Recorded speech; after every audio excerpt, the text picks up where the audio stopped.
Boa noite, sejam bem-vindas, sejam bem-vindos a mais uma aula Menegatti. Estou aqui convidando a Camila pelo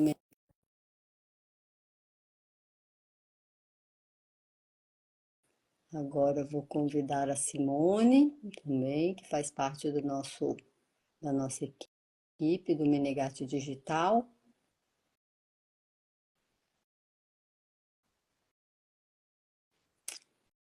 E vamos aguardar elas entrarem. Alguém está entrando aí? Ô, Simone? Boa noite. Está tudo azul aí para mim? Tá, você tá meio azulada, mas tá bem. Tudo bem? Dá para me ver? Dá para te ver. Deixa eu dar uma olhadinha aqui.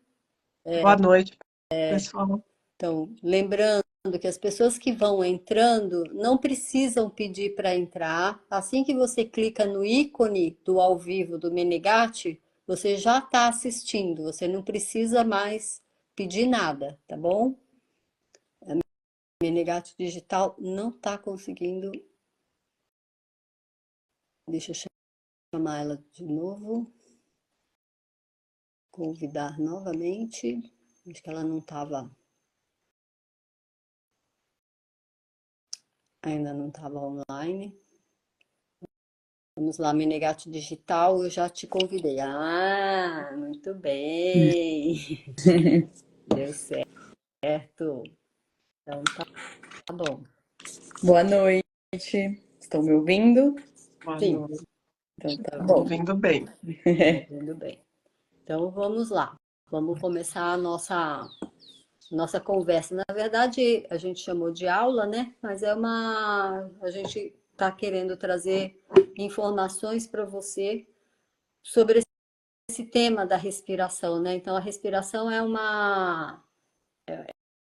uma das funções que a gente tem, que a gente não precisa pensar nela, né? Todo mundo respira, ela é uma coisa ela é autônoma, né? Como várias outras, né?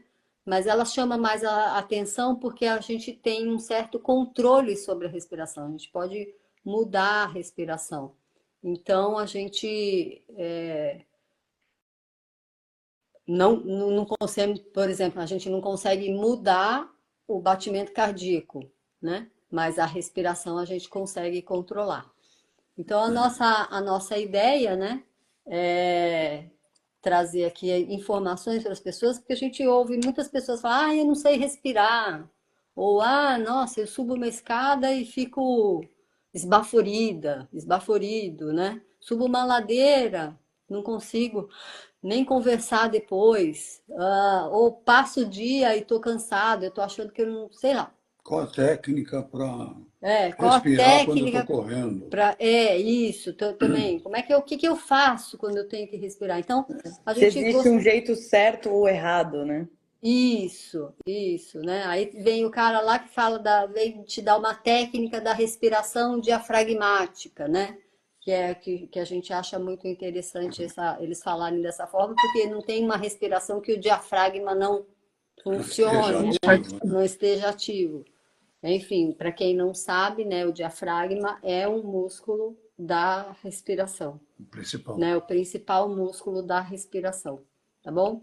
Então eu vou deixar aqui vocês conversando, para a gente não ficar, como fala, Dividindo a tela, brigando Brigando pela tela. brigando pela tela. pela tela. Então ele vai contar para vocês um pouquinho da onde que veio, né? Essa ideia da gente falar sobre esse tema em cima disso, né? E das informações que a gente tem, tá bom? Então, essa abertura da Carla, boa noite a todos, a todos. A abertura da Carla mostra uma, um aspecto do que eu tenho encontrado na literatura, do que eu tenho encontrado nas minhas pesquisas. Me interesso muito por todo tipo de função vital e por todas as informações biológicas. E, além disso, eu uma vasta experiência com mergulho autônomo, né, e com mergulho livre. Então, eu fiquei uma época muito fascinado com essa coisa, questão de poder controlar a respiração, poder ficar sem respirar por tantos minutos e tal. Isso me ajudou bastante a entender toda a dinâmica respiratória de acordo com as informações que existem a respeito dela. E onde existe mais informação a respeito disso é na pneumo, né? Que é uma área da medicina que cuida desse aspecto, pesquisa esse aspecto, que também faz parte da biologia. Então, num primeiro momento, eu fico com a minha intenção é trazer para as pessoas uma informação estrutural para que as pessoas possam ter uma noção, né, de como é que acontece essa dinâmica respiratória.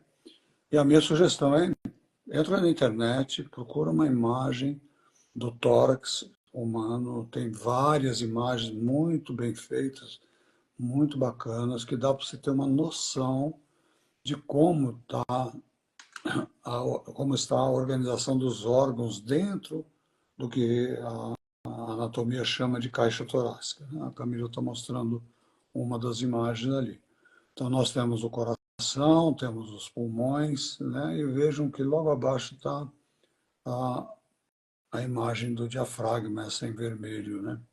Então, o diafragma é uma espécie de abóboda, e quando a gente inspira, esse centro, né? O centro do diafragma vai para baixo, vai em direção à barriga, e quando a gente expira, ele vem de volta para a área torácica, né? Então é interessante porque essa dinâmica é muito forte e o que as pessoas vão ver numa respiração que está livre, que está sem restrições, né? Que é eficiente, o abdômen estufa, a barriga estufa. Quando a Era isso que gente eu ia te falar para você inspira. não contar ainda. Ah, não conta. Que era para a pessoa fazer um teste. Você quer fazer um teste? Tá bom, depois você faz, mas aí as pessoas já sabem, elas vão fazer Uhum. e vão encontrar, Camila, uma série de restrições nesse estufa-barriga. Porque a minha experiência nas aulas, né, quando sempre eu coloco essa questão da respiração, é que as pessoas não têm noção, por exemplo, que um estado emocional altera, desbalanceia essa movimentação. Ela pode ficar toda aqui em cima, né, com um posicionamento do diafragma mais alto, ele não desce tanto, né, o curso do diafragma diminui. E por incrível que pareça, eu achei um trabalho maravilhoso da época da década de 30, se vocês acreditam, de um grupo de médicos de Harvard que fizeram pesquisas muito interessantes em relação à organização do tórax para o que eles chamavam na época, né? A saúde cardíaca, a saúde pulmonar, a saúde das vísceras, né? Do estômago, intestino, a saúde do assoalho pélvico, né? Tudo isso está vinculado a uma dinâmica respiratória. E como eu falei antes, ela pode estar desregulada. Desbalanceada, talvez seja um termo melhor. E eu vejo muito isso em aula. Então, nós temos no Menegatti Digital a possibilidade de as pessoas terem uma informação do que fazer com isso e como fazer isso, né? Como balancear, que tipo de movimentação, que tipo de posição favorece, que tipo de resistência a gente cria, tudo isso está no Menegatti Digital e vai estar numa live E, futura e que a gente vai inclusive apresentar. as referências bibliográficas também, né? Oi? Os alunos também recebem as referências Ah, bibliográficas, né? sim, claro. Isso a gente faz questão, porque todas as nossas opiniões estão baseadas em pesquisas realizadas na biologia. Então, essas pesquisas norteiam o nosso trabalho. Nós temos que ter referências, e essas referências, elas sempre vêm de pesquisas, né? E vamos lembrar que pesquisa é feita por ser humano. E aí a gente tem que também observar onde foi feita essa pesquisa, como foi feita essa pesquisa, qual era a intenção do pesquisador, e tem uma série de detalhes que os nossos alunos e alunas também recebem para que elas tenham uma orientação de como pesquisar determinado tipo de informação. Então, não é o Menegatti que está falando, né? Nós criamos estratégias dentro das nossas aulas, estratégias cognitivas e motoras, baseadas na biologia, nas pesquisas biológicas. Então, uma questão, a Carla levantou, por exemplo, eu subo um lance de escada, já estou esbaforida. Eu faço isso, aquilo, e eu quase não consigo respirar. Então, tem duas situações a serem analisadas, né? Uma seria a resiliência da caixa torácica. Então, caixa torácica é o tórax, né? As costelas, a coluna. Então, as nossas articulações costais, né, das costelas estão atrás, estão na coluna. Então, cada costelinha tem duas articulaçõezinhas lá atrás. Tem 12 Quer mostrar pares de costela, a né? segunda imagem, Camila? Acho que tem Sol do a coluna e diafragma? as costelas. Aqui tem só o diafragma. Peraí.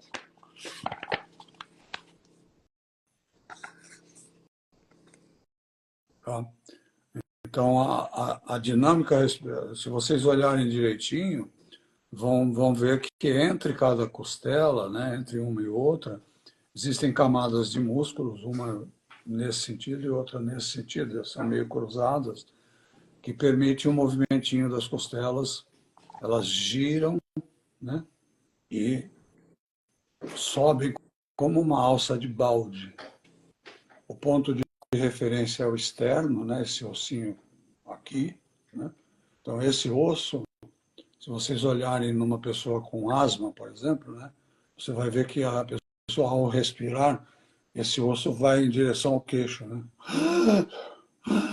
Fica uma respiração muito difícil, uma respiração toda aqui em cima, né? Então, esse é um detalhe importante, né? Isso aqui não sobe, tá? Ele vem para frente, assim, ó, né? E as costelas abrem e rodam. Isso permite a ação do diafragma. Então, se o tórax está muito rígido, isso é comum de acontecer, né? Principalmente em pessoas fragilizadas, com sarcopenia, ou obesas, esses movimentos não acontecem. Então, fica uma respiração muito curtinha, porque o diafragma não consegue descer, né? Nós não conseguimos fazer o diafragma descer, nesse caso. Vejam bem, existe um pulmão de cada lado, acima do diafragma, e o coração está no meio. Então, veja como é importante, né? Quando o diafragma leva a cúpula do diafragma, vai para baixo, o coração é puxado na direção do movimento, assim como os pulmões.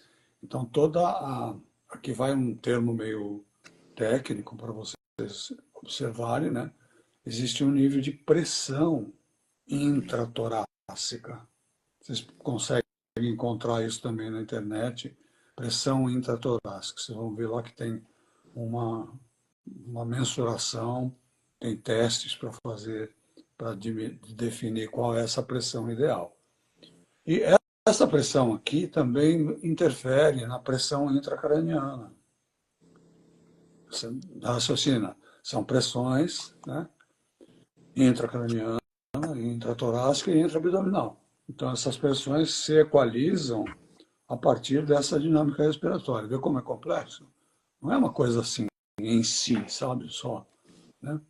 E outro detalhe importante, né? Todo o retorno venoso e linfático também é favorecido pela essa dinâmica respiratória.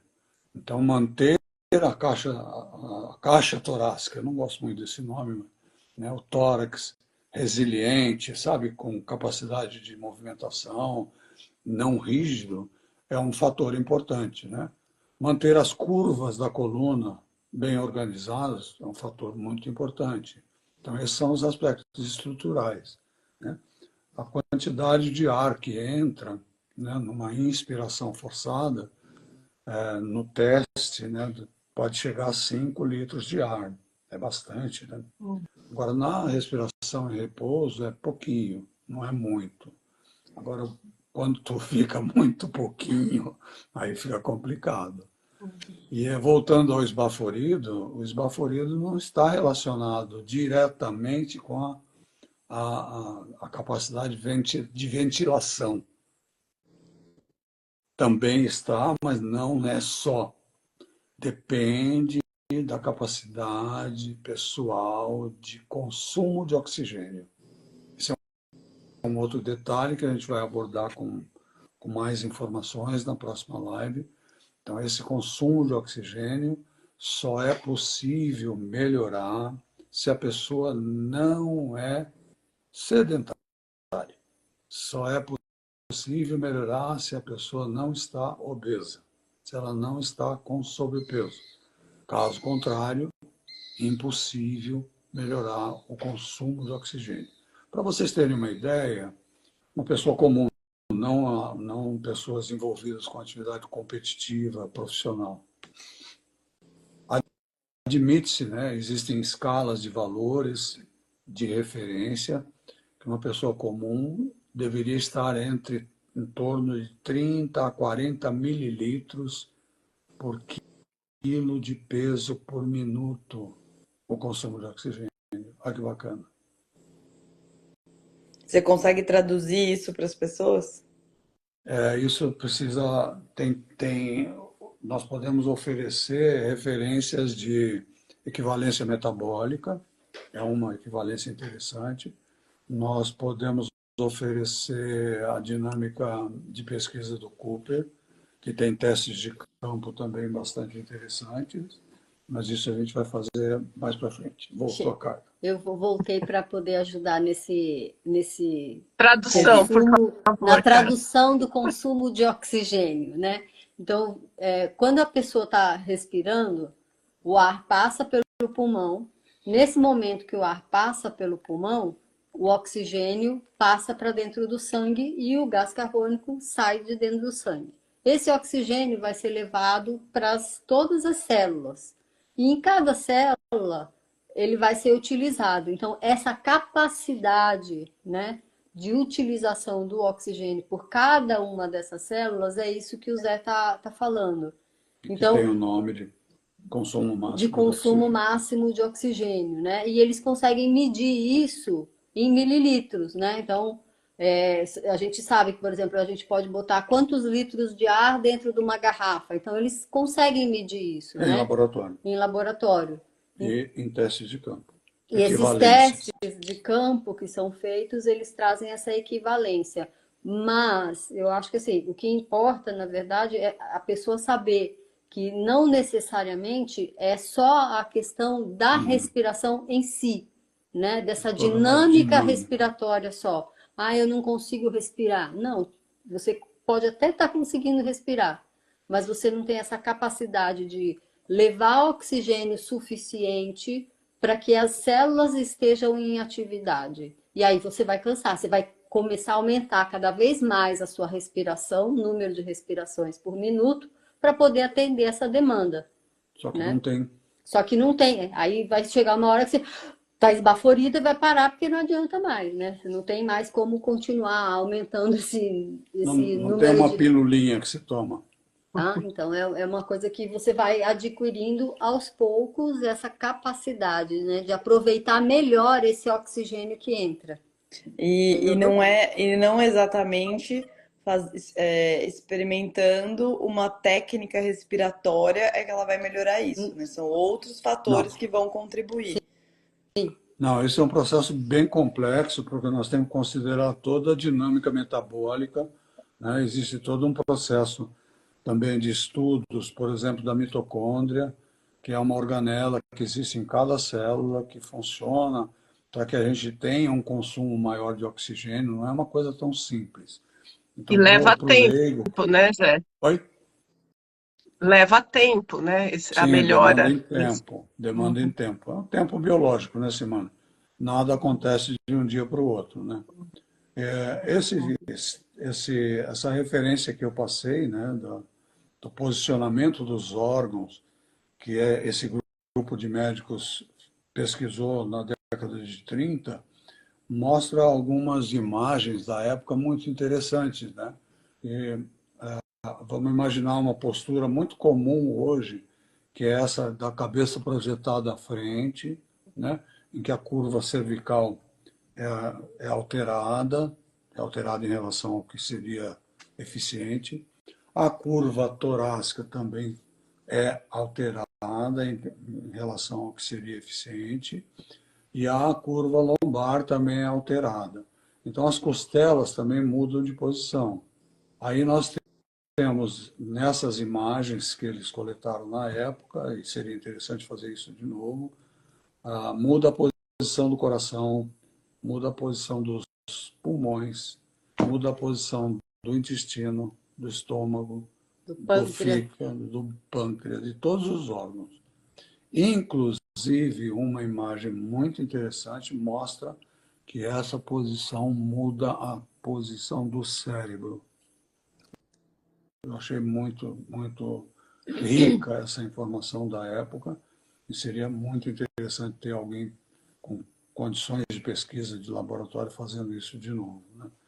Então, essa mudança de posição dos Deixa. órgãos modifica a função de cada um deles. E a médio e longo prazo, a gente tem um comprometimento com essa função alterada que leva a um monte de patologia. Fala. Fala assim. Você falou em pressão, né? Pressão intratorácica, intraabdominal.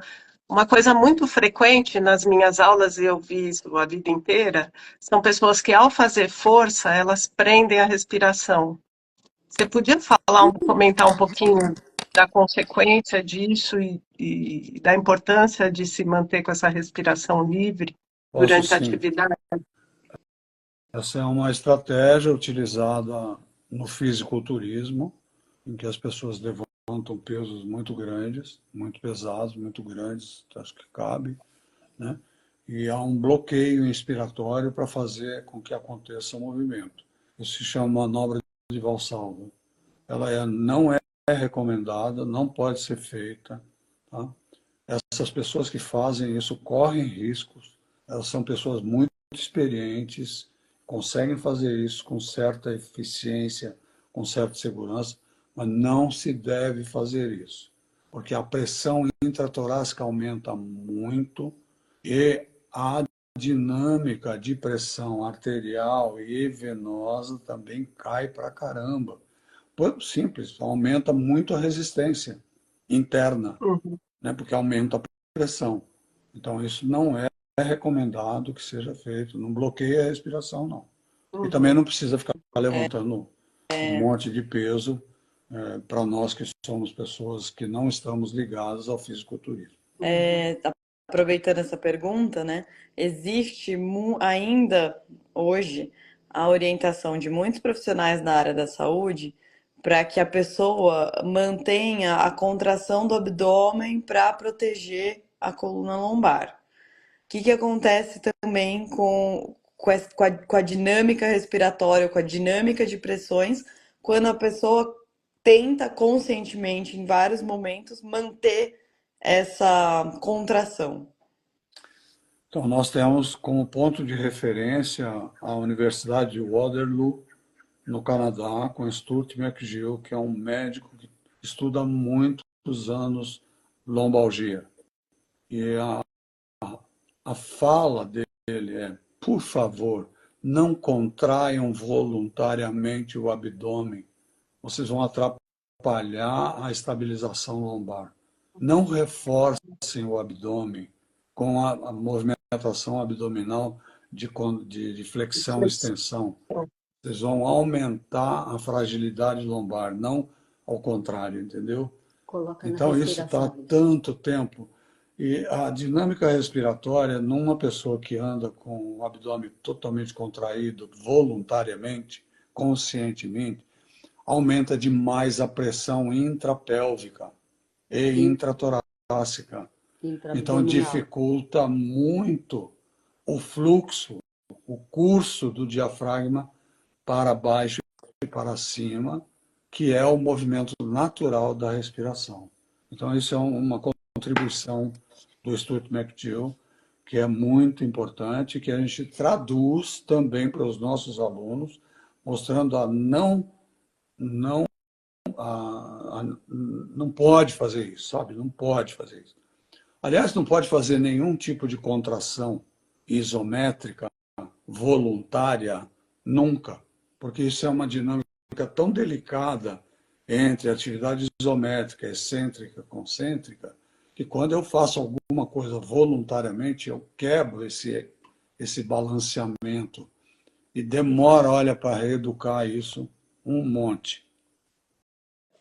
Respondeu, Camila? Acredito que sim. Bom, O pessoal da tradução simultânea vai falar aqui que é excêntrica, concêntrica, isométrica. Apareceu, Ela Camila. aparece. aparece. Acho que a A gente pode legenda. colocar isso numa live, né? Eu acho que Porque não. não é uma coisa tão simples assim de... Não, mas dá para. Mas só glossário. É. Eu acho que é assim, bestamente eu vou fazer, tá? Uma ação que é concêntrica, é o que está acontecendo aqui. Uma ação que é excêntrica, é o que está acontecendo desse outro lado. Se eu paro aqui e fico aqui, ó, é uma isométrica. Então, eu estou fazendo força e não estou mudando a articulação, o ângulo da articulação, tá? Então, para o lado que eu diminuo, eu estou fazendo uma força eu estou fazendo uma ação concêntrica. O lado oposto é uma ação excêntrica. Elas estão sempre acontecendo juntas, não tem como. Senão, Não pode mexer nisso. não Entendeu? pode mexer nisso, né? Você vai fazer uma força isométrica se você quiser empurrar uma parede. Você vai ficar lá empurrando, ela não vai sair do lugar. E você vai só fazendo força e não vai mudar. Então, A resistência a é maior resistência. do que a força que eu consigo produzir. Então, isso seria uma isometria.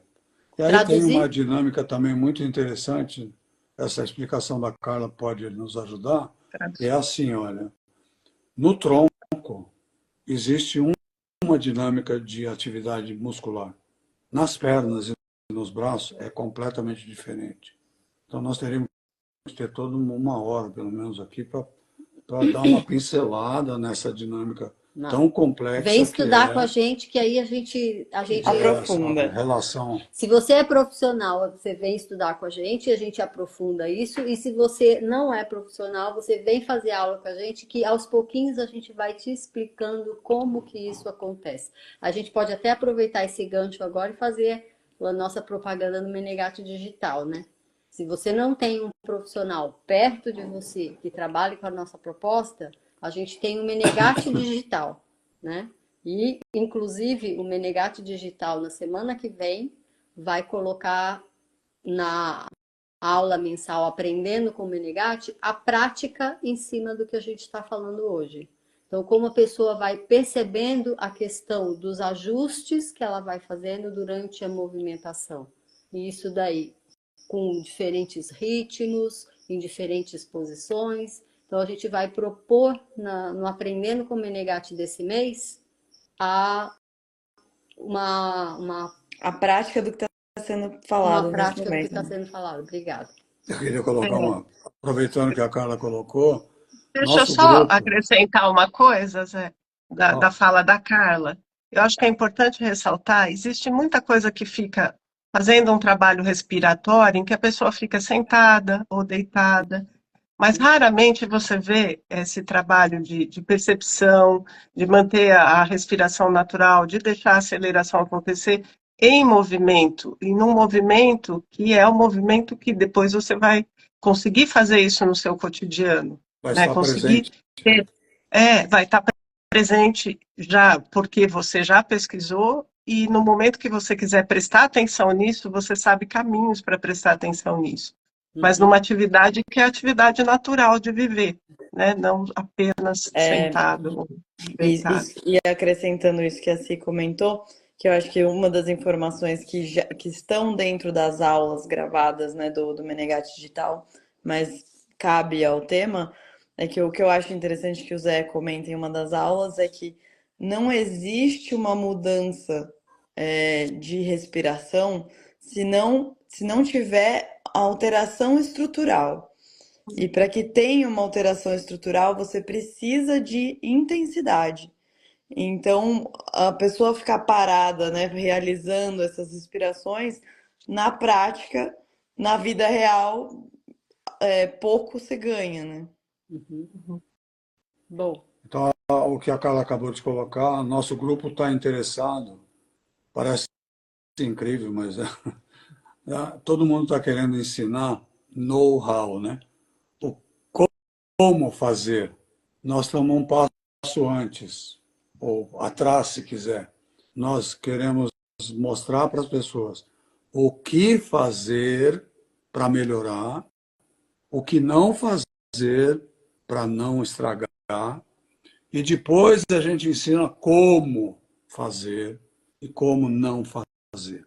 primeiro identificar como faz. Para isso, nós contamos com a inteligência humana, né, e nós investimos muito em autoconhecimento.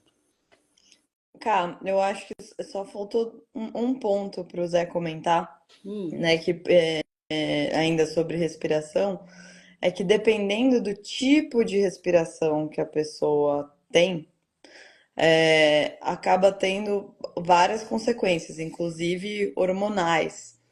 Você pode comentar ainda um pouquinho a respeito disso, Zé? Sim,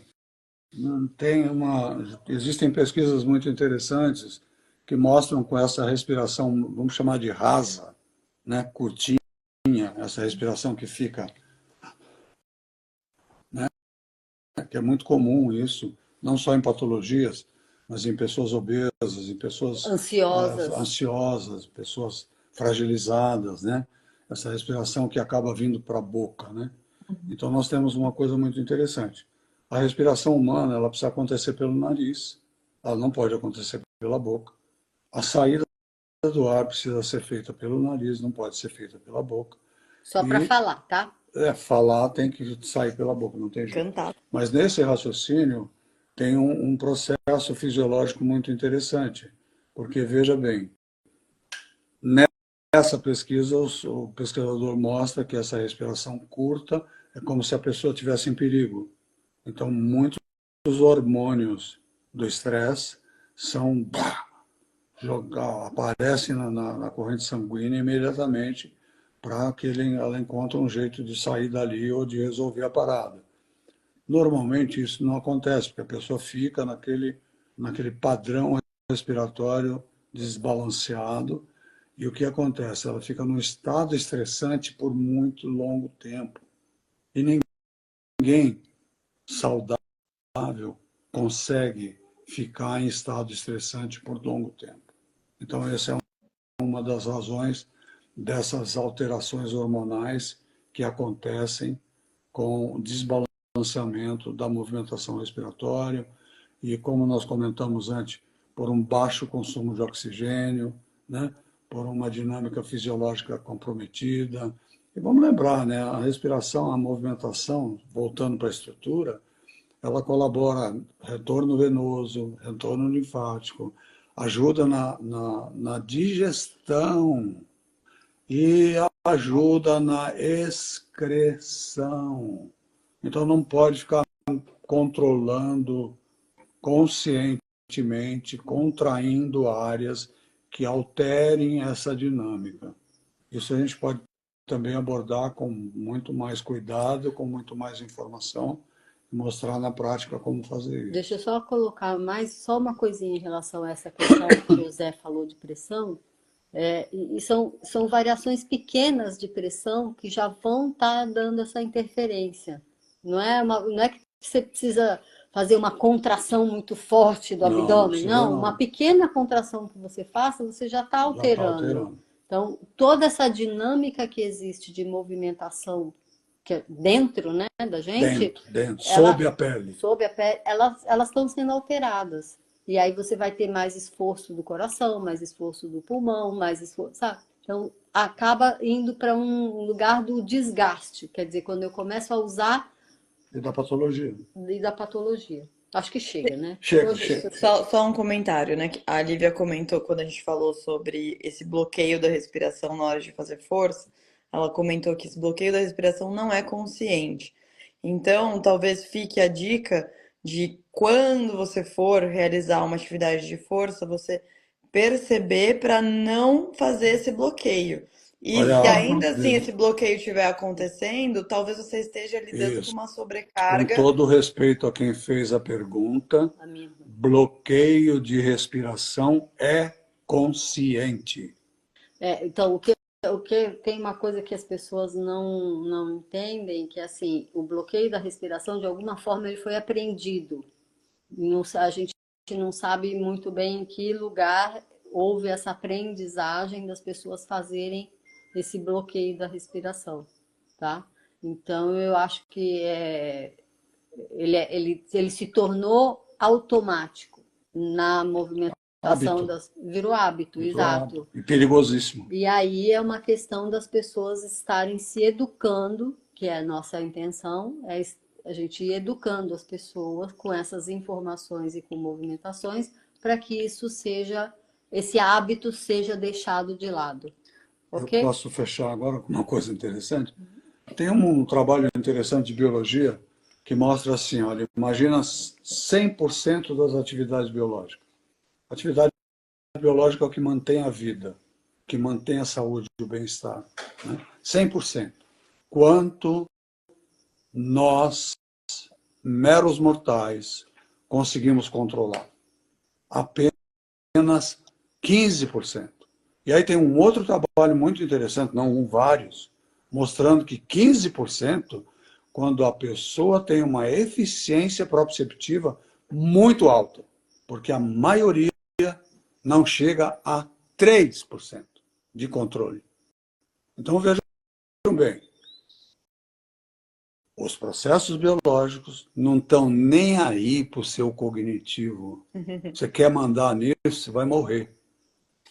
Dia 19/2, quarta-feira, às 19h30, teremos o encontro mensal Menegate Digital, onde será a aula prática a respeito do mesmo tema, respiração. Se você tem interesse em participar, comente respiração, que lhe enviamos as informações. Uma boa noite.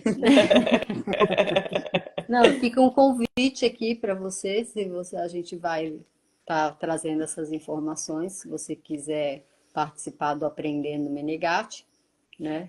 Você já pode colocar respiração nos comentários e a gente envia as informações para você. E, Como faz para assim, participar. e para quem está chegando agora, né, existe um projeto que é o Menegate Digital, que é a proposta Menegate versão online, né? Então, se a pessoa adquire o Menegate digital, são mais de 40 videoaulas, tanto teóricas e práticas, onde a gente vai ensinando vários aspectos, justamente para a pessoa melhorar essa capacidade de se perceber. E aí, através, né, dessas orientações, ela consegue ir realizando melhores escolhas. Então, tem o Menegate Digital, a pessoa que adquire o Menegate Digital, ela tem acesso a esses encontros ao vivo mensais. Então, semana que vem o encontro vai ser sobre a prática da respiração, né? A partir dessas informações que trouxemos. E aí também, se a pessoa falar, poxa, eu não quero adquirir as 40 videoaulas nesse momento, mas eu queria eu queria ter acesso a essas informações desse tema. Esse tema está me interessando.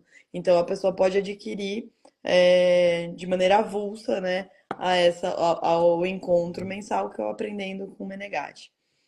E serve tanto para não profissionais quanto para profissionais. Sim. Aliás, parece que o time maior é de profissionais. É. Eu Então, lembrei agora, gente, tem muitas pessoas que não gostam tanto da versão digital, né? O meu recado é para essas pessoas ficarem de olho nas imersões, as pessoas que não são profissionais, de quando em quando a gente lança uma imersão Menegate, né? Em que a gente dá essas informações, a gente experimenta juntos, a gente Tem, além da movimentação, palestras sobre alimentação, sobre sono, sobre estilo de vida. Então, fiquem espertos que logo, logo a gente coloca uma imersão também, que é a outra possibilidade, mas, né? ó, mas vou falar que quem participa do Menegate Digital e participa da imersão ganha mais ainda. Com certeza. E Com certeza. peço também para que indiquem esse trabalho, né? Uhum. Com certeza. Acho que é isto. Muito obrigada. Obrigada pela presença de vocês. E aguardamos você na nossa aula Aprendendo com o Menegatti semana que vem. Um Beijos. beijo. Boa Boa noite. noite, gente. Boas escolhas. Boas Beijo. escolhas. Obrigada.